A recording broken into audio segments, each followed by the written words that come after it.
100 మందిని మనం రెగ్యులర్ చేసుకున్నాం అధ్యక్ష. మొత్తం కూడా ఇప్పటి వరకు మనం జగదీశ్వర్ రెడ్డి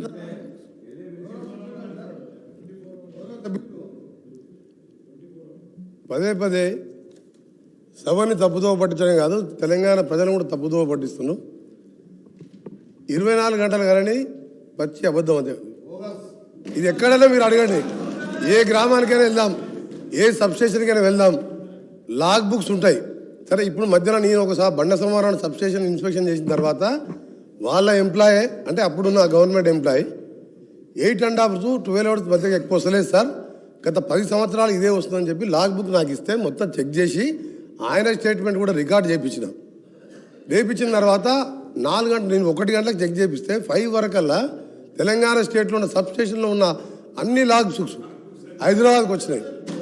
రెండో విషయం అధ్యక్ష, ఈ లాగ్ బుక్ అనేది ఏంటంటే సబ్స్టేషన్ కట్టినప్పటికి వెళ్ళి 70 సంవత్సరాలకి వెళ్ళి వదిలిపెట్టుకొని సబ్స్టేషన్ కట్టినప్పటికి వెళ్ళి ఆ కరెంట్ ఎంత వస్తుంది, ఇన్కమ్, అవుట్ గోయింగ్ ఎంత, 3 phase ఎంత, సింగిల్ ఫేస్ ఎంత, అలా రికార్డ్ అవుతుంది. సబ్స్టేషన్ 5 గంటలకే, నేను పోగానే 5 గంటలకు CMD రఘుమార్ రెడ్డి గారు నల్గొండ పంపించిండ్రు. నల్గొండ జిల్లాలో రాష్ట్ర వ్యాప్తంగా తెల్లారి వరకు అన్ని సబ్స్టేషన్ లాగ్ బుక్లు వచ్చినాయి. 10 సంవత్సరాలకి వెళ్ళి నిజంగా వీళ్ళు 8 సంవత్సరాలు అంటారు 24 hours ఇస్తామని, ఎందుకు లాగ్ బుక్ తెప్పించిన అధ్యక్ష? రెండవది, మధ్యలో కూడా మేము అది ప్రూవ్ చేసినాం 8.5 to 12 hours. ఈ 8 yearsలో కూడా హైయెస్ట్ వాళ్ళు ఇచ్చింది అధ్యక్ష. ఒక్కసారి సీజన్లో, పీక్ సీజన్లో, మార్చ్ ఏప్రిల్లో, సెప్టెంబర్ అక్టోబర్లో ఒక్కసారి 16 గంటలు 10-12 రోజులు మాత్రం ఇచ్చిండు. యాజ్ పర్ రికార్డ్ మీ దగ్గర లాగ్ బుక్స్ ఉన్నాయి హైదరాబాద్లో. నేను కూడా గౌరవ మంత్రి గారు కోరుతున్నా, ఆ లాగ్ బుక్స్ అన్నీ కూడా సబ్స్టేషన్లో ఉండాలి, పంపించమని కూడా కోరుతున్నా. రెండో అధ్యక్ష, ఇంత అబద్ధాలని ప్రతిరోజు కూడా మీరు ఎలక్షన్ల ముందు ఏం చెప్పిన అధ్యక్ష? కరెంటు తీగలు పట్టుకోండి, 3 గంటలు వస్తుందా, 24 గంటలు తెలుస్తాను నేను చెప్పిన. అప్పుడు కూడా క్యాంపెయినింగ్లో పట్టుకుందాం, మీరు సిరిసిల్లనే పట్టుకుందాం, కేటీఆర్ గారు మీరు ఎప్పుడు రమ్మంటే చెప్పండి పట్టుకుంటామన్నాడు. వారేమన్నారు, కాంగ్రెస్ వాళ్ళందరూ పట్టుకోమని చెప్పండి, పీడ పోతుంది అన్నాడు. చనిపోతాను కూడా సిద్ధంగా రైతుల కోసం మీరు అబద్ధాలు ఆడొద్దని చెప్పాను. రెండవది అధ్యక్ష, వీరు చెప్తున్నారు ఇవాళ అప్పులైనా, మా గౌరవ డిప్యూటీ సీఎం గారు చెప్పారు అధ్యక్ష. ఎగ్జాంపుల్ చెప్పి ఒకటే చేసేది, కరెంటు విషయం 24 గంటలు ఎప్పుడు ఇయ్యలే, అన్ని అబద్ధాలు అదొకటి. రెండవది అధ్యక్ష, ఎందుకు నష్టాలు వచ్చింది అధ్యక్ష? పవర్ పర్చేజ్ అగ్రిమెంట్లో ఎక్కువ రేటు కొన్నందుకు. రెండవది అధ్యక్ష, మా ఉదాహరణకు నల్గొండలో వీరు మంత్రిగా ఉండే ఎలక్ట్రిసిటీ మినిస్టర్గా వీరు చేసిన గత కార్యాలకు అధ్యక్ష 29,000 కోట్లతోని Yadadri power plant 4,000 megawatts start చేసిన అధ్యక్ష. 9 సంవత్సరాలు స్టార్ట్ అయ్యి 29,000 కోట్లతోని PFC వాళ్ళు 16,000 కోట్లు ఇచ్చిన అధ్యక్ష. ఇస్తే దాని నామినేషన్ మీద దేశ చరిత్ర, ప్రపంచ చరిత్రలో అతిపెద్ద కుంభకోణం 29,000 కోట్లది BHEL మీద నామినేషన్ ఇస్తే అధ్యక్ష. BHEL నామినేషన్ ఇచ్చిన తర్వాత అదే దాని మీద నేను జార్ఖండ్ జెన్కోలో టెండర్ అయితే అక్కడికి వెళ్ళి డాక్యుమెంట్ తెచ్చి అధ్యక్ష తెప్పిస్తే వారికి మనకు ఎంత వ్యత్యాసం ఉందంటే 6,000 కోట్లు డిఫరెన్స్ ఉన్నాయి అధ్యక్ష. జెన్కో కూడా టెండర్ పిలవాలి, BHEL కూడా పార్టిసిపేట్ చేసింది అక్కడ జార్ఖండ్లో. అప్పుడు అడిగిన అసెంబ్లీలో ఉండి అడిగితే దాన్ని మాట్లాడలే. దాంట్లో పెద్ద స్కామ్ జరిగింది. వీరి పాత్ర కూడా చాలా ఉంది. ఈయన పాత్ర 10,000 కోట్లు తిన్నాడు అలా. నేను ఇంకోటి చెప్తున్నా అధ్యక్ష, ఇది ఆన్ రికార్డ్ చెప్తున్నా, నేను ఇవన్నీ కూడా సాక్ష్యాలు ప్రూవ్ చేస్తా. ఇది 50,000 కోట్లు పెరిగింది అధ్యక్ష. ఇప్పుడు 50,000 కోట్ల పెరిగింది. పెరిగితే 16,000 కోట్లే టర్బైన్స్ అండ్ బాయిలర్స్ BHEL వాళ్ళు చేస్తారు. మిగిలింత ఎవరు చేస్తున్నప్ప వర్క్స్? ఈయన సబ్ కాంట్రాక్టర్లు. అక్కడ అప్పుడున్న మిర్యాలగూడ ఎమ్మెల్యే, అక్కడున్న లీడర్లు దోసుక తిన్నారు అధ్యక్ష. మొత్తం ఇక లాస్ అయిందండి. ఎందుకు లాస్ అయింది? ఇవన్నీ రికార్డ్ చెప్తున్నా, నేను అబద్ధాలు చెప్తలేను. రెండోది అధ్యక్ష చెప్తున్నా, ఈరోజు అది 8 to 10 కోట్ల రూపాయలు, 10 కోట్లు. నేను ఏ రికార్డులో చెప్తున్నా, రికార్డు పోదాం, రికార్డులో తీసుకుందాం. మీరు టెండర్ పెట్టకుండా ఇచ్చుడే పెద్ద స్కామ్ అది.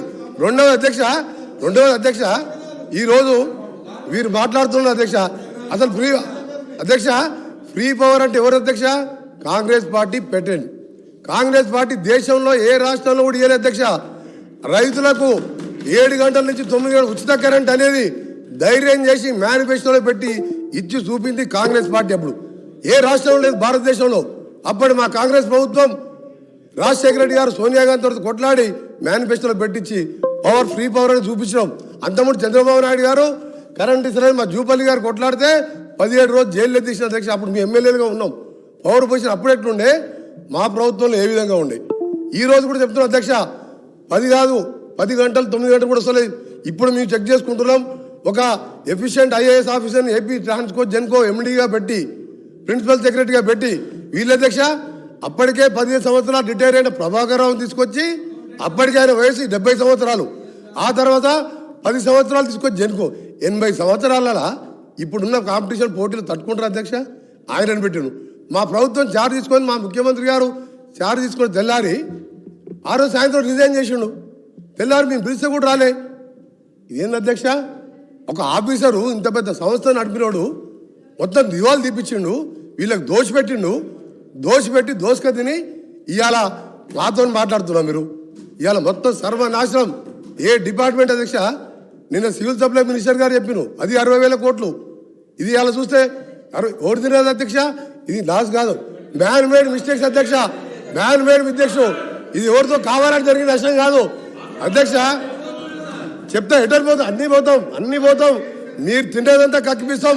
మీరు అనుకుంటారు ఇవాళ మీరు వదిలిపెడతాం అనుకుంటారు అధ్యక్ష. ఇవాళ గౌరవ ముఖ్యమంత్రి గారు చార్జ్ తీసుకోగానే ఫస్ట్ మీటింగ్ లోనే రివ్యూ చేసుకొని అరే ఆగవే సార్ వీళ్ళు కరప్షన్ అంటే భయపడుతుంది సార్. ప్రతి కరప్షన్ అంటే భయపడుతుండ్రు ప్రతి విషయంలో సార్. ఒకరి సార్ చాలా ఇంపార్టెంట్ సబ్జెక్ట్ సార్. వీళ్ళు ఏంటంటే దొంగలు, అది కాదు సార్, దొంగలు అనగానే భుజాలు తడుకుంటు సార్ వీళ్ళు. సార్ ఇంపార్టెంట్ సార్ ఇది. తెలంగాణ రాష్ట్ర రైతులకు సంబంధించింది. రాష్ట్ర రైతులని గౌరవ సభ్యుడు ఈ రోజు సభ్యులని సభని తప్పుదో పట్టిస్తున్నారు కాబట్టి చెప్తున్నా. మీరు ఒకటే చెప్తున్నా సార్, ఈ రోజు ఒకటే చెప్తున్నా, నువ్వు 10-12 గంటలు ఎక్కువ ఇవ్వలేదు. మేము త్వరలో నేను ఒకటే చెప్పిన సార్, మీరు ఇవాళ ఒకటే మీరు మాట్లాడకండి. నేను స్పీకర్ గారితో మాట్లాడుతున్నా సార్. ఒకటే సార్ కన్క్లూడ్ చేస్తున్నా సార్. నేను ఒకటే చెప్తున్నా సార్, మీరు 24 గంటలు 20 మభ్య పెట్టింది సార్. 9 గంటలు ఎక్కువ లేదు. మేము ఒకటే చెప్తున్నాం సార్. ఈ రోజు మీరు చెప్పిన మాటలన్నీ కూడా పూర్తిగా రికార్డులకు వెళ్తుంది సార్. ఆయన ఎప్పుడు అంటే 24 గంటలు ఉన్నాడు. లాగ్ బుక్ పంపించాలి సార్. ఇప్పుడు లాగ్ బుక్స్ లో ఉన్నాయి కదా, భయపడి లాగ్ బుక్ ఎందుకు తెప్పించిండు? దీని మీద వాళ్ళు మాట్లాడమని చెప్పాడు సార్. ఇవాళ జగదీష్ రెడ్డి గారు గౌరవ సభ్యులు వాళ్ళ అప్పుడు ఎమ్మెల్యేలు తిన్నదంతా కూడా తప్పకుండా ఎంక్వైరీ చేపిస్తాం. ఎంక్వైరీ చేయాలని మా ముఖ్యమంత్రి గారు కోరుతాం. 20,000 కోట్ల స్కామ్ సార్ అది. Thank you sir. Jagadish Reddy గారు అధ్యక్ష వేరే పార్టీ తరఫున మాట్లాడిన రికార్డు కూడా ఇక్కడ ఉన్నాయి అధ్యక్ష. రికార్డు మేమే పేటెంట్ 20 కరెంటుకు ఉచిత కరెంటు మేమే పేటెంట్ అని మాట్లాడుతున్నారు. వాళ్ళ పేటెంట్ ఉన్న కాలంలో ఎన్నడూ 3 గంటలు కాదు కదా 4 గంటలు కూడా ఇచ్చిన సందర్భం లేదు. వాళ్ళ కాలంలో ట్రాన్స్ఫార్మర్ పేలిపోయింది వాస్తవం, సబ్ స్టేషన్లు తగలబడిపోయింది వాస్తవం, రైతులు చచ్చిపోయింది వాస్తవం. వారి జిల్లాలోనే అధ్యక్ష 10-14 లక్షల మంది వలసలు పోయింది. వారున్న పాత పార్టీ, ఇప్పుడున్న కొత్త పార్టీ, ఈ 2 పార్టీలే బాధ్యతలు ఉన్న అధ్యక్ష. అందులో సందేహం లేదు అధ్యక్ష. ఇవాళ ఏమైనా మాట్లాడవచ్చు, కానీ ఆ 2 పార్టీలే అన్నాడు. నేను స్పష్టంగా చెప్పిన, వీరు అధికారంలో ఉన్న ఉప ముఖ్యమంత్రి గారి పార్టీ అధికారంలో ఉన్నాడు, ముఖ్యమంత్రి గారి పార్టీ అధికారంలో ఉన్నాడు, ఉప ముఖ్యమంత్రి గారి పార్టీ వారి పాత పార్టీ. ఇదే సభలో ఎన్నిసార్లు ప్రదర్శనలు చేసుకున్నారు అధ్యక్ష, ఎన్నిసార్లు కుండల ప్రదర్శనలు చేశారు అధ్యక్ష. మొత్తం మేమే ఇచ్చిపోయినాం. మేము ఆ రోజు మంచినీళ్ళు మొత్తం మేమే ఇచ్చినాం, విద్యుత్ మేమే ఇచ్చినాం, అన్ని మేమే ఇచ్చినాం. మీరే ఇచ్చుంటే మీరే ఎందుకు ఈ సభలలో మాట్లాడి ఉంటారు? మీరు ఎందుకు ఈ సభలలోకి కంకులు తీసుకొచ్చి ఉంటారు? మీరు ఎందుకు ధర్నాలు చేసి ఉంటారు? ఇవాళ ఫలితాలు ఏం చేసిండ్రు? ఇవాళ రైతులు గత 9 సంవత్సరాల కాలంలో ఒక్కరోజు ఎక్కడైనా ఒక రోడ్డు మీకు వచ్చిన సందర్భం ఉన్నదా? ఈ రాష్ట్రంలో రైతాంగాన్ని సంతృప్తిగా ఉంచిన మా ముఖ్యమంత్రి కేసీఆర్ గారు తప్ప ఏ ఒక్కరోజు కూడా గత 30 సంవత్సరాల కాలంలో ఒక్కరోజు కూడా ఈ రాష్ట్ర రైతాంగం ఎన్నడూ కూడా నిమ్మలంగా లేదు. ఇవాళ రాష్ట్రంలో రైతులు నిమ్మలంగా ఉండడానికి వీళ్ళు ఏడుపు తప్ప, వీళ్ళు పెట్టుబడిదారుల వైపు తప్ప రైతుల వైపు ఎప్పుడు లేదు అధ్యక్ష. వీళ్ళ అన్ని కూడా ఇదే వీళ్ళ పని పెట్టుబడిదారులను కాపాడడం, రైతాంగానికి 24 గంటలు ఇస్తున్నందుకు వీళ్ళకి ఏడుపుంది తప్ప ఇంకోటి లేదు అధ్యక్ష. ఎందుకంటే 3 గంటలు చాలు రైతాంగానికి అన్న వాళ్లకు ఎట్లా చేస్తారు అధ్యక్ష? రైతుల బాధలు 3 గంటలు చాలు, విద్యుత్ 10 హాస్పిటల్ మోటార్లు పెట్టుకుంటే చాలు. రాజగోపాల్ రెడ్డి గారు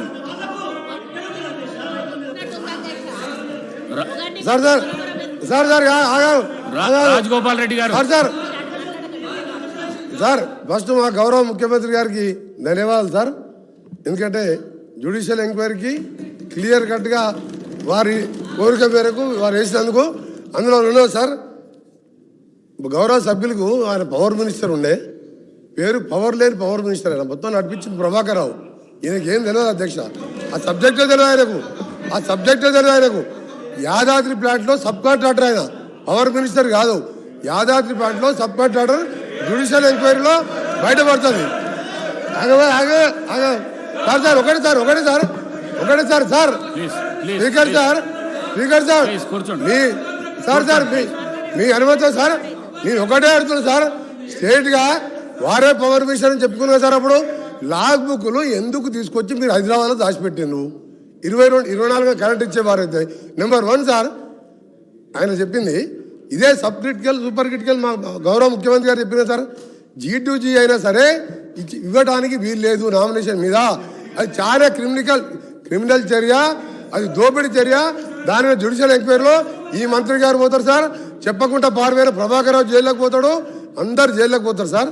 అది పెద్ద కుంభకోణం. అది 40,000 కోట్లు కాదు సార్, ఇంకా 10,000 50,000 కోట్లైనా సరే ఆ పవర్ ప్లాంట్ కాదు, వీళ్ళ దోపిడీ కోసం తినడానికి పెట్టుకున్న ప్రాజెక్ట్ సార్. రెండవసారి సార్ 19 అవర్స్ అంటారు సార్ వాళ్ళు. 19 అవర్స్ మా రిపోర్ట్లో పెట్టింది సార్. పీక్ అవర్స్లో ఒకసారి 19 అవర్స్ సింగిల్ ఫేస్ వచ్చినట్టు చెప్పింది సార్. రైతులకు 19 అవర్స్ ఎక్కడ పెట్టలేదు, 19 అవర్స్ ఎక్కడ రాలేదు సార్. పీక్ అవర్స్లో 19 అవర్స్ వచ్చినట్టు సెప్టెంబర్ మాసంలో వచ్చినట్టు చెప్పింది తప్ప 19 అవర్స్ ఎక్కడ చెప్పలేదు.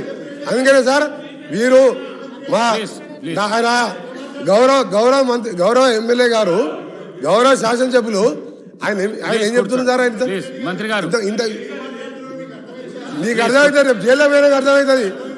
రేపు జగదీష్ రెడ్డి గారు సార్ మీరు నీకెందుకు శ్రీహరి గారు, నేను ఒకటే చెప్తున్నా సార్, మీరు ఒకటే అబద్ధాన్ని ఎప్పుడు 24 గంటలు 12 గంటలు ఎక్కువ ఇవ్వలేదు. మీరు ఇవాళ చెప్పిన దాంతో మా పవర్ మొత్తం ఇవాళ ఏపీ ట్రాన్స్కో జెన్కో నష్టాలు ఉందంటే దానికి కారణం ఈ పనికిరాళ్ళ చేత కానీ అప్పుడున్న ప్రభుత్వం చేసిన చేతులతో నాశనం అయింది సార్. దాన్ని ముఖ్యమంత్రి గారు ఇచ్చినందుకు వారికి ధన్యవాదాలు. మంత్రి గారు కూర్చోండి. రాజగోపాల్ రెడ్డి గారు అయిపోయింది, కూర్చోండి. అధ్యక్ష ధన్యవాదాలు. అధ్యక్ష ఎంతసేపు మాట్లాడతారు జగదీశ్వర్ రెడ్డి గారు? మీరు చెప్పిన ఎంక్వైరీ అన్ని మా ముఖ్యమంత్రి గారు జ్యుడిషియల్ ఎంక్వైరీకి ఆర్డర్ ఇచ్చిండ్రు. మీరు చేయాల్సిన పని మీరు చేసిండ్రు. ఇప్పుడు మేము చేయాల్సిన పని మేము చేస్తాం. కూర్చోండి నేను మాట్లాడతా. మీరే జ్యుడిషియల్ ఎంక్వైరీ చేయమని చెప్పి అడిగిండ్రు ప్రభుత్వాన్ని. ముఖ్యమంత్రి గారు ముందుకొచ్చి నిష్పక్షపాతంగా ఎంక్వైరీ చేస్తామని చెప్పిండ్రు. మీరు చేసిన తప్పుల తడక ఏదైతే ఉందో తప్పకుండా బయటికి ప్రభుత్వం తీస్తుంది. అధ్యక్ష వీళ్ళని చూస్తే నాకు ఒక విధంగా బాధ అనిపిస్తుంది అధ్యక్ష. ఎందుకంటే వీళ్ళు పాత పార్టీ కొత్త పార్టీ పదే మా సభ్యులను ఉద్దేశించి అంటున్నారు, మీరు ఆ పార్టీలో ఉన్నప్పుడు ఈ పార్టీలో ఉన్నప్పుడు అని అంటున్నారు. కానీ ఒక్కటి మాత్రం అర్థమైంది అధ్యక్ష, వీళ్ళ పార్టీ మాత్రం రాబోయే రోజుల్లో ఈ బీఆర్ఎస్ పార్టీ తెలంగాణ రాష్ట్రంలో కనుమరుగు అవడం మాత్రం ఖాయం అధ్యక్ష. ఈ పార్టీ ఉండదు అధ్యక్ష. కానీ వీళ్ళని చూస్తే నాకు బాధ అనిపిస్తుంది అధ్యక్ష, జాలేస్తుంది. ఎందుకంటే ముఖ్యమంత్రి గారు ఆదేశించిన ఏదైతే దర్యాప్తు ఒకవేళ బయటికి వస్తే వీళ్ళ పరిస్థితి ఏ విధంగా ఉంటుందో అని చెప్పి ఒక్కసారి ఆలోచన చేస్తే మాత్రం కొంచెం బాధ అనిపిస్తుంది అధ్యక్ష. వీళ్ళు చేసిన తప్పుడు పనులు అంతా ఇంత కాదు, ఈ రాష్ట్రాన్ని మొత్తం అప్పులతో ఊబిలో నెట్టుకుపోయారు. కాబట్టి వీళ్ళని బ్రహ్మ దేవుడు కూడా కాపాడలేరు అధ్యక్ష. వీళ్ళని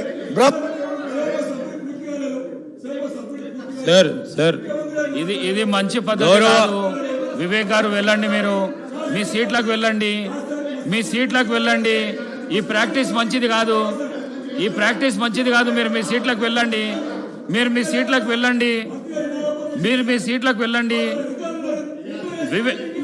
ఈ మంచి ప్రాక్టీస్ కాదు, వెళ్ళండి. స్పష్టంగా ఉన్నారు. ఏ పారిశ్రామికవేత్తను అడిగినా చెప్తారు, ఏ విద్యార్థిని అడిగినా చెప్తారు, ఏ అక్కని అడిగినా, ఏ తల్లిని అడిగినా, ఏ చెల్లిని అడిగినా చెప్తారు. మంచిల బాధలు ఆనాడు ఏముండే, ఇవాళ ఏముండే, కరెంటుతో ఏకంగా సమస్యలు పడ్డారు, బోర్ బావుల దగ్గర పోయి ఎన్ని గంటలు ఎట్లా నిలబడ్డారు, అన్ని విషయాలు కూడా ప్రజల ముందు ఉన్నాయి. మేము స్పష్టంగా చెప్తున్నాం, తప్పకుండా మేము చేసింది ఏదైతే ఉందో దాన్ని నిలబెట్టుకునే ప్రయత్నం చేసినా చాలు. మీరు అంతకంటే గొప్పగా చేయడం మీతో కాదు, మాకు ఆ సంగతి తెలుసు. కానీ అది నిలబెట్టుకున్నా చాలు. ఇప్పటికైనా మేము అడుగుతున్నది స్పష్టంగా చెప్పమని, ఈ చర్చ ద్వారా తెలంగాణ రైతాంగానికి మీటరు లేకుండానే విద్యుత్ ఇస్తారా ఇవ్వరా, 24 గంటలు అన్ని రంగాల విద్యుత్ వినియోగదారులకు అందిస్తారా ఇవ్వరా స్పష్టంగా చెప్పాలని ఈ శ్వేతపత్రం ఏదైతే ఉందో దీన్ని తప్పు తడక చేసుకున్నారు. పవర్ టారిఫ్కు సంబంధించి కూడా పవర్ టారిఫ్ను మేము ఏ పరిస్థితులలో కూడా రైతాంగం మీద భారం పడొద్దు, ప్రజల మీద వినియోగదారుల మీద భారం పడొద్దు. ట్రోప్ ఛార్జీల పేరు మీద ప్రజలపైన వినియోగదారులపైన భారం పడుతుంది అని చెప్పేసి ఆ రోజు గౌరవ ముఖ్యమంత్రి, ఆనాటి ముఖ్యమంత్రి గారు, మా నాయకుడు కేసీఆర్ గారు అది కూడా మనమే తీసుకుందాం. రైతాంగం పైన ₹1 ఖర్చు పడొద్దు, ప్రజలపైన భారం పడొద్దు. తెలంగాణ ప్రజలు 60 ఏళ్ళు అనుభవించిన శిక్ష చాలు, ఇక మళ్ళీ శిక్ష పడనీయొద్దు అని చెప్పి ఆ రోజు నిర్ణయం తీసుకున్నారు. టారిఫ్ కూడా పెంచకుండా ఉండాలి. అంతేకాదు మీరు ఇచ్చిన 200 యూనిట్ల వరకు అందరికీ తెల్ల రేషన్ కార్డులు ఉన్న ప్రతి ఒక్కరు కూడా ఏదైతే ఫ్రీగా విద్యుత్ ఇస్తానన్నారో ఆ విద్యుత్ కూడా అందిస్తారా ఇవ్వరా, దాని నుంచి కూడా తప్పించుకుంటారా చెప్పాలి. తప్పకుండా మీరు కరెంటు టారిఫ్ను కూడా పెంచకుండా ఉన్నదున్న పద్ధతుల్లో రూపాయి అప్పు లేకుండా తప్పకుండా మీరు చేయాలని మేము కోరుకుంటున్నాం. ఆ రకంగా మీరు ఇచ్చిన అన్ని హామీలు నెరవేర్చాలి. ఈ రాష్ట్ర ప్రజలపైన, రాష్ట్ర ఖజానా పైన రూపాయి అప్పుభారం పడకుండా తప్పకుండా మీరు ఏదైతే చేస్తామని చెప్తున్నారో ఇవాళ దాన్ని మేము వెల్కమ్ చేస్తున్నాం. మీ విచారణను కూడా వెల్కమ్ చేస్తున్నాం, ఏం సందేహం లేదు. కానీ ఇచ్చిన మాటలు తప్పించుకోవడం కొరకు కుంటి సాకులు వెతికే పనిలో మాత్రం పడొద్దు. ఎట్టి పరిస్థితులలో దాని కొరకు ఈ సభను వినియోగిస్తున్నారని చెప్పి మేము అనుమానపడుతున్నాం. ఆ రకంగా ప్రజల్ని మోసం చేయడానికి కాకుండా ప్రజలకు మెరుగైన పరిపాలన అందించాలని చెప్పి కోరుకుంటూ తమరికి ధన్యవాదాలు తెలియజేస్తూ సెలవు అధ్యక్ష. రాజగోపాల్ రెడ్డి గారు. అధ్యక్ష, నేను యాక్చువల్గా మీరు స్పీకర్గా ఎన్నికైన రోజు ఆ సీట్లో కూర్చున్న రోజు నేను ఒక మాట చెప్పిన అధ్యక్ష. గతంలో నేను శాసనసభ్యునిగా ఉన్నప్పుడు పోయినసారి మాకు అడుగడుగున అడ్డంకులు సృష్టించిండ్రు, మాట్లాడే అవకాశం ఇవ్వలేదు, సమస్యల గురించి మాట్లాడే అవకాశం ఇవ్వలేదు. కానీ నేను మన ప్రభుత్వం మీరు సహకరించి ప్రతిపక్ష సభ్యులకు సమయం ఇవ్వాలి, ప్రజాస్వామ్యాన్ని కాపాడే విధంగా వాళ్ళందరినీ కూడా వాళ్ళ గొంతు నొక్కేయొద్దని చెప్పి నేను మిమ్మల్ని అభ్యర్థించినా నేను సహకరిస్తానని కూడా చెప్పిన అధ్యక్ష. కానీ ఈరోజు మొదటి రోజు నుంచి వాళ్ళ ప్రవర్తన చూస్తుంటే వాళ్ళ మాట్లాడే విధానం, గవర్నర్ ప్రసంగం మీద కూడా చూస్తుంటే ఎంత అధికారంలో పర్మనెంట్గా ఇక్కడనే ఉంటాం అనుకున్న వాళ్ళు ప్రజలు ఇచ్చిన షాక్ ట్రీట్మెంట్ తోటి అక్కడికి పోయిన తర్వాత మతి భ్రమించి ఫ్రస్ట్రేషన్లో ఏం మాట్లాడుతారో అర్థమైతలేదు అధ్యక్ష. నిజంగా వాళ్ళు ఏమనుకున్నారు, ఈ తెలంగాణ రాజ్యానికి రాజు మేము, మీరందరు ప్రజలు, మీరు బానిసలు అనే ఒక భావనలో వాళ్ళు ఉన్నారు. కానీ ఈ ప్రజలు వీళ్ళు ఇన్ని పనులు, గొప్ప పనులు చేసినామని చెప్పిన తర్వాత కూడా వీళ్ళ అహంకారమైన మాటలు చూసి బుద్ధి చెప్పాలని ఇక్కడ ఉన్న వాళ్ళని అక్కడికి పంపించారు అధ్యక్ష. ఇంకా కూడా బుద్ధి రాకుండా ఇష్టం వచ్చినట్టు నోటికి పార్టీలు మారినామని చెప్పి మా కోమటిరెడ్డి బ్రదర్స్ అంటున్నారు. మీ నాయకుడు కేసీఆర్ గారు ఏ పార్టీలో రాజకీయ జీవితం మొదలుపెట్టిండ్రు, ఆ తర్వాత కాంగ్రెస్ నుంచి టీడీపీకి ఎట్లొచ్చిండ్రు, ఆ తర్వాత టీఆర్ఎస్ 3 పార్టీలు మారిన చరిత్ర మీ నాయకుది. అది మర్చిపోవద్దు అధ్యక్ష. నేను ఎక్కువ మా డిప్యూటీ సీఎం గారు ఈ పవర్ పాయింట్ ప్రజెంటేషన్ శ్వేతపత్రం సంబంధించి కొన్ని విషయాలు చెప్పిండ్రు. దాంట్లో ఆ బుక్లో క్లారిటీగా ఉన్నాయి నెంబర్స్. గత 10 సంవత్సరాలలో వీళ్ళు చేసిన విధ్వంసం వల్ల ఈ విద్యుత్ సంస్థలు ఎట్లా నష్టాలకు పోయినాయి అని చెప్పి శ్వేతపత్రంలో చాలా డీటెయిల్గా ఉన్నది. అందులో లోతుగా నేను పోను అధ్యక్ష. అదేవిధంగా ఈ మంత్రి గారు మాట్లాడిన మాటలు విన్న తర్వాత గౌరవ ముఖ్యమంత్రి గారు కూడా యాదాద్రి పవర్ ప్లాంట్ విషయంలో కానీ, భద్రాద్రి పవర్ ప్లాంట్ విషయంలో అవుట్డేటెడ్ టెక్నాలజీ తీసుకొచ్చి ఏ విధంగా మనకు ₹4 యూనిట్ దొరికే పవర్ని ₹6-7 పోయిందో వాళ్ళు చేసిన తప్పిదం మీద, అదేవిధంగా ఛత్తీస్గఢ్ తోటి మనం ఒప్పందం చేసుకొని సకాలంలో డబ్బు చెల్లించకుండా ఈరోజు బయట ఎక్కువ రేటుకు ఛత్తీస్గఢ్ అగ్రిమెంట్ కాదని చేసిన పొరపాట్ల మీద ఎంక్వైరీ చేస్తామని చెప్పి చాలా డీటెయిల్గా చెప్పారు అధ్యక్ష. వీళ్ళ భవిష్యత్తు ఎక్కువ రోజులు ఏం సమయం పట్టదు. మీరే ఎంక్వైరీ ఆర్డర్ ఇచ్చిండ్రు, ముఖ్యమంత్రి గారు ఆదేశించిండ్రు. దర్యాప్తు సంస్థలు ట్రాన్స్పరెంట్గా బయటకు వచ్చిన తర్వాత వీళ్ళ గురించి ఇప్పుడు ఆలోచించుకుంటే జాలేస్తుంది, బాధ అవుతుంది. రాబోయే రోజుల్లో వీళ్ళ పరిస్థితి ఎట్లుంటుందని చెప్పి భయంకరమైన పరిస్థితిలో మీరు నెట్టబోయబడతారు. మీరు చేసిన తప్పులు మామూలు తప్పులు కాదు. ఈ రాష్ట్ర ప్రజల జీవితాలతో ఆడుకొని ఎన్నో ఆశలతోటి ఆత్మ బలిదానంతో వచ్చిన తెలంగాణని అప్పులపాలు చేసి ఈయన అంటాడు మన మంత్రి గారు, మాజీ మంత్రి గారు కిరసనాయిల దీపంలో చదువుకున్నంట. ఈ కిరసనాయిల దీపంలో చదువుకున్న మాజీ మంత్రి, కిరాయి ఇంట్లో ఉన్న మాజీ మంత్రి 2014లో ఈరోజు నాగారం తుంగతుర్తిలో బంగ్లా కట్టి 1000 కోట్లు ఎట్లా సంపాదించిన అధ్యక్ష? ఎక్కడికి వెళ్ళి వచ్చినాయి అధ్యక్ష? రాష్ట్రాన్ని అప్పుల్లోకి నెట్టేసి, ఈ పవర్ మినిస్టరు విద్యుత్ సంస్థలను అప్పులోకి నెట్టేసి, ఈయన మంత్రిగా మాత్రం భూములు, ఇసుక మాఫియా 1000 కోట్లు దోసుకున్న చరిత్ర ఈయనది మాకు చెప్తున్నా అధ్యక్ష. మరి అన్ని మాటలు నన్ను అన్నప్పుడు నేను మాట్లాడగా అధ్యక్ష, నన్ను పార్టీ మారినవని అధ్యక్ష అన్నాడు అధ్యక్ష. ఈ పార్టీలో ఉన్నా ఆ పార్టీలోకి పోయినా ప్రభుత్వ వ్యతిరేకంగా పోరాటం చేసి నా ఆశయం లక్ష్యం ఒకటే అధ్యక్ష, ఈ కుటుంబ పాలన పోవాలి, నియంత పాలన పోవాలని తెలంగాణ సమాజం మొత్తం తెలంగాణ ఇచ్చిన కాంగ్రెస్ పార్టీ వైపు చూస్తే మళ్ళీ కాంగ్రెస్ పార్టీకి వచ్చిన మీకు అర్థం కాలేదా? నాలాంటి వ్యక్తి మళ్ళీ వాపసు వచ్చిందంటే మీ పని అయిపోయిందని మీకు అర్థం కాలేదా? నేను వచ్చిన తర్వాత మీరు అటుపక్క పోయిన మాట మర్చిపోకండి. పార్టీ మారింది ప్రజల కోసం. ఆనాడైనా ఈనాడైనా ప్రజల పక్షాన నేను గొంతు విప్పింది తప్పితే వీళ్ళ పదవులకు డబ్బులకు ఆశపడే వ్యక్తులం కాదు. మీలాగా వంగంగి దండాలు పెట్టి జీవుదులని చెప్పి మీ మాజీ ముఖ్యమంత్రి గారి దగ్గర పదవుల కోసం నోరు మెదపలేని వ్యక్తులు అధ్యక్ష. వీళ్ళు నిజంగా ఒక్క మాట చెప్తా వీళ్ళకు అధ్యక్ష. ఈ రోజు విద్యుత్ సంస్థలు కానీ, నీటిపారుదల ప్రాజెక్టులు కానీ, ఈ మంత్రివర్యులు, ఈ ఎమ్మెల్యేలు, అధికారులు ధైర్యంగా మాజీ ముఖ్యమంత్రి గారి దగ్గర ధైర్యంగా చెప్పలేకపోయారు కాబట్టి ఈ అనర్థం జరిగి ఈ రాష్ట్రం అప్రపాలైంది. మీకుందా ఆ ధైర్యం? ఈరోజు మా గౌరవ ముఖ్యమంత్రి గారు అధ్యక్ష, ఒక యువకుడు మేము చెప్తున్నాం అధ్యక్ష, నిజంగా ఏ సమస్య వచ్చినా ఏ నిర్ణయం తీసుకున్నా తప్పని చెప్పి ముఖ్యమంత్రి గారితో చర్చించి నిర్ణయాన్ని మార్పించే శక్తి మాకుంది. మీకుందా అధ్యక్ష? వీళ్ళు ఆయన ముందర నిలబడి మాట్లాడతారా అధ్యక్ష? వీళ్ళు ఒక నియంతలాగా పరిపాలిస్తున్న ప్రజాస్వామ్యం కూని వేసి ప్రశ్నించే గొంతు లేకుండా చేసిన ఆ ముఖ్యమంత్రికి మాట్లాడే ధైర్యం వీళ్ళకుందా అధ్యక్ష? వీళ్ళు పదవుల కోసం జీవుదురు అనుకుంటా 1000 కోట్లు దోసుకున్న చరిత్ర వీళ్ళది అధ్యక్ష. వీళ్ళు ఈరోజు చెప్తారు అధ్యక్ష, వీళ్ళు ఈరోజు వేదాలు ఒలించినట్టు 10 ఏళ్ళు పాపాలు చేసి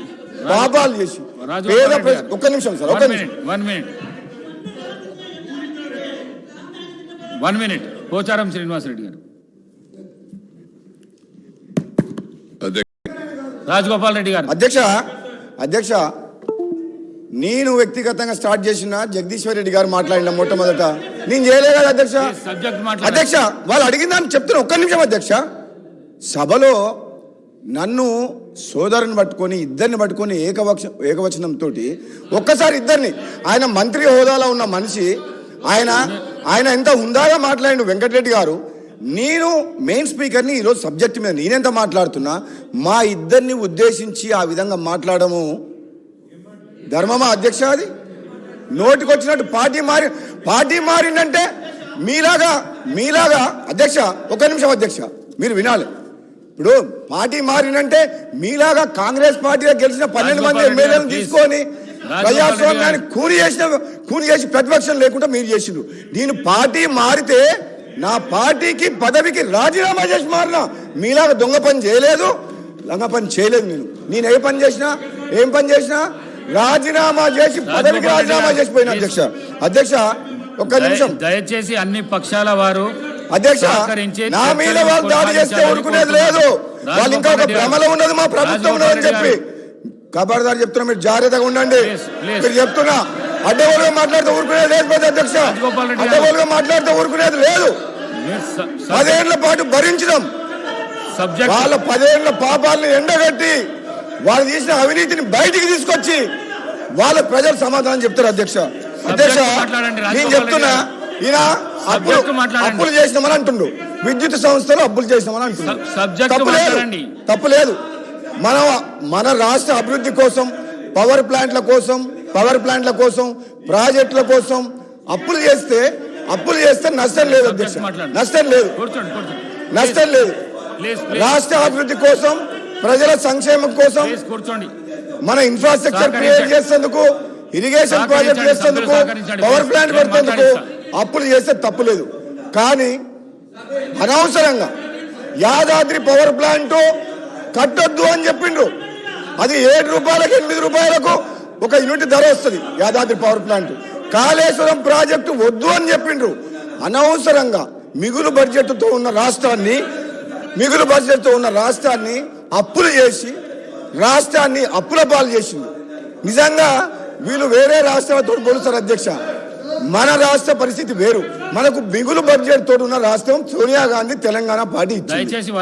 అయితే కాంగ్రెస్ పార్టీ తెలంగాణ ఇచ్చినప్పుడు ఎట్లుండే మిగులు బడ్జెట్ ఉండే. మనం అప్పులు ఎందుకు చేశారు అధ్యక్ష?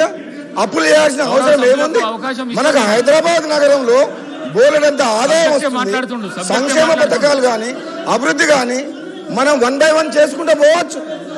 కానీ కేవలం కమిషన్ల కోసం, కాంట్రాక్టర్ల కోసం ప్రాజెక్టులు కట్టిన చరిత్ర వీళ్ళది అధ్యక్ష. అప్పులు ప్రజల కోసం అప్పులు చేయలే, అభివృద్ధి కోసం అప్పులు చేయలే. అభివృద్ధి పేరు మీద కమిషన్ల కోసం అప్పులు చేసి 1000 కోట్లు దోచుకున్న చరిత్ర ఈ టిఆర్ఎస్ పార్టీ అధ్యక్ష. టిఆర్ఎస్ పార్టీ అభివృద్ధి కోసం అప్పులు చేసామంటారు. అభివృద్ధి కోసం అప్పులు చేస్తే పోతే పోయి ఎవరిని బెదిరిస్తున్నారు అధ్యక్ష?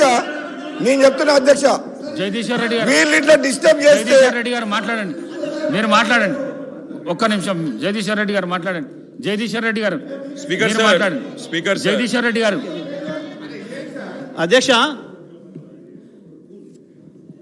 భట్టి గారు ఒక విజ్ఞప్తి చేసిండ్రు సభ్యులందరూ కూడా సమయం ఉండమని. వాస్తవానికి మా సభ్యులు మాట్లాడింది రికార్డులో కూడా కాదు, రికార్డులలో కూడా లేదు. అయినా సరే వారు చెప్పారు. మేమందరం మా సభ్యుని కూడా మాట్లాడొద్దు, అట్లా మైక్ లేకుండా మాట్లాడొద్దని చెప్పినాం. మా పెద్దలు వారు కూడా మందులిచ్చి మేము మాట్లాడుకున్నాం. వారు చెప్పి కూర్చోగానే వచ్చిన పదం ఏం పదం సార్ ఇది అధ్యక్ష?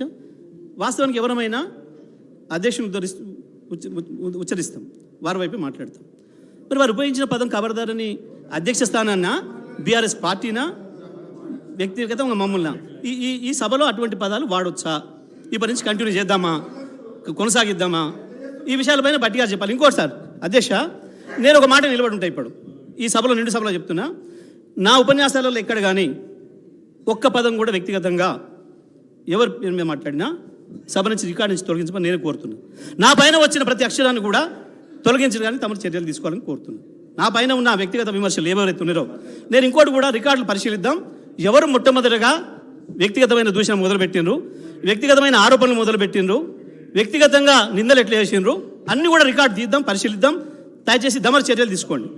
సభలో లేని వ్యక్తుల పేరు కూడా తీసుకొని, ప్రభాకర్ రావు గారు ఇక్కడ లేరు సభలో, లేదా వారి పేరు తీసుకున్నారు. ఆ రోజు మీటింగ్ పిలవకుండానే మీటింగ్ రాలేదు అని చెప్పి బదనం పెట్టే ప్రయత్నం చేస్తే వారు ప్రెస్ స్టేట్మెంట్ ఇచ్చారు అవతల, నన్ను పిలవలేదు అని. అయినప్పటికీ కూడా ఇవాళ మళ్ళీ పదే వారి పేరు 2-3 సార్లు తీసుకున్నారు. మరి అటువంటివి కూడా మనం ఉంచుకోవచ్చా? ఇట్లా ఈ సభ హుందాతనాన్ని అది నిలుపుతుందా? మరి భట్టి గారు కూడా మాట్లాడాలి దీనిపైన. రికార్డులు చూడండి ఒకసారి. వ్యక్తిగతంగా నేను మాట్లాడితే ఒకవేళ నేను దేనికైనా సిద్ధంగా ఉన్నా, మొదలు నా నుంచి కనుక వస్తే అటువంటిది నేను చెప్పినా కూడా వ్యక్తిగతంగా వీళ్ళు 10 సంవత్సరాలుగా బయట దాడి చేసినా నేను ఎప్పుడు కూడా మాట్లాడలేదు, సభలు కూడా చేస్తున్నారు ఇప్పుడు అనే మాట నేను చెప్పిన. అయినా నేను స్పందిస్తలేను అని చెప్పినాక కూడా మళ్ళీ మైక్ తీసుకొని అదే పద్ధతిలో కొనసాగించిన సందర్భంలో నేను మాట్లాడాల్సి వస్తే కూడా ఇట్లా ఉంటాయి మీ నిజాలు అని చెప్పిన తప్ప నేనేదో మాట్లాడిన ఉద్దేశపూర్వకం కూడా మాట్లాడలేదు. నేను మాట్లాడడం మొదలు పెడితే మీ పరిస్థితి ఎట్లా ఉంటుంది అనే మాట అనుకుంటేనే మాట్లాడిన తప్ప నేను వేరే రకంగా మాట్లాడలేదు.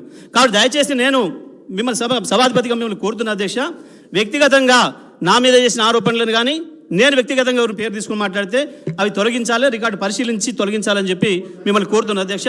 ఈ పదానికి సంబంధించి కూడా ఖబర్దార్ అనే పదం దీంట్లో వచ్చినందుకు దానిపైన ఏం రూలింగ్ ఇస్తారో తమరు సభాపతిగా తమరు ఒక రూలింగ్ కూడా ఇవ్వాలి.